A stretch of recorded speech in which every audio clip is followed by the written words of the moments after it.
Değerli izləyicilər, videonu bəyənib kanala abunə olun ki, hər kəs son xəbərlərdən anında məlumatlansın. Müğənni Əminə Şirin sosial şəbəkədə etdiyi paylaşımında uzun müddətdir tənqid olunan mövzuya aydınlıq gətirir və izləyicilərinə sərt mesaj ünvanlayıb.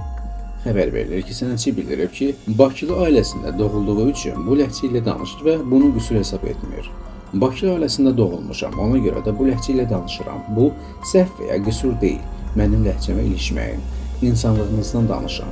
Ləhcənin fərqi yoxdur. Əminə Şirin qeyd edib ki, hansı bölgədə doğulsaydım, oranın ləhcəsi ilə də fəxr edərdim. Bir şey tapa bilmirsiniz, qalmışsınız nədə qüsur axtarırsınız. Müğənni Bakıda yaşayıb Bakı ləhcəsini bəyənməyənə təəccübləndiyini vurğulayıb və tanınmış ədəbiyyat nümayəndələrini nümunə göstərib.